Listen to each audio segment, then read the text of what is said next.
Hi everyone, welcome back to my channel, and this video will be about 5 times I went for very classic items, and I'm so happy that I did. Most of these items are at least 10 years old, so I've had a lot of time in retrospect to assess and determine if they were the right decisions and if I would do it over again. I have a variety of items to talk about, so let's get started. The first item are these Christian Louboutin heels. I have no idea what these heels are actually called, but I bought them on sale at Bergdorf Goodman in, I believe, 2011, and they gave me the wrong box, which I don't really care about, but that means that I can't tell you the style of these shoes. So at that time, 2010, 2011, 2012, Christian Louboutin was all the rage, but everyone went for the platform styles with the higher heels, sometimes with studs or exotic materials. And if you've been watching my channel for a while, you'll probably know that that's not my style, and that pretty much has never been my style. I knew I wanted a pair of Christian Louboutins, but I was never particularly attracted to trendy versions even at the time. So I was at Bergdorf Goodman. They had their big annual winter shoe sale, and it was a really good sale because a lot of the best sellers were also on sale. So it was a madhouse in there, and everyone seemed to be getting the 4 to 5 inch platforms. And then I saw these. The heels are, I think, 70 or 80 millimeters,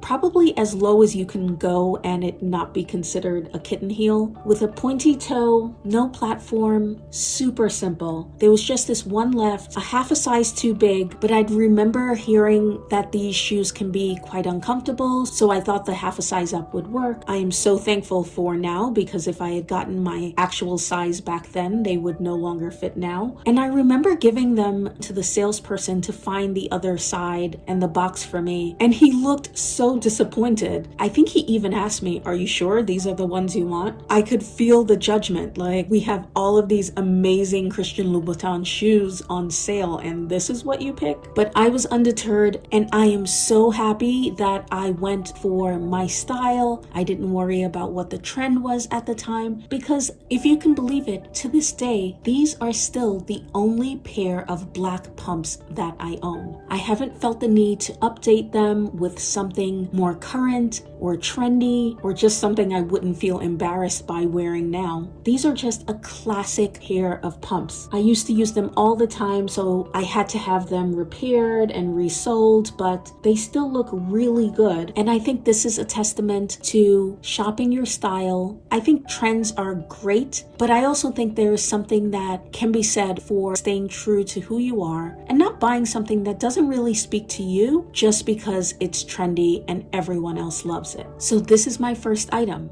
My second item is my two-tone Rolex Datejust that I bought in either 2011 or 2012, I can't remember now. I bought this watch pre-loved, and I remember I also really liked the Chanel J12, which was around the pre-loved price of this watch. Now, the Chanel J12 is a watch that I still love today. However, the J12 is not something that I feel is missing from my wardrobe. So if I were picking a watch today, I would still pick the Rolex. And I think the Rolex is a more classic watch from an actual watchmaker. My only regret about buying my Rolex is that I wish that I had bought it brand new, and that's just because I had a miserable experience buying it pre-owned. But as far as the watch itself goes, no regrets. I love this watch, and I'm so happy that I went for a classic watch as opposed to one that may have been a little bit more trendy at the time. My next item is the first ever Louis Vuitton bag that I ever bought. This bag is around 15 years old at this point. It's a classic Speedy 25.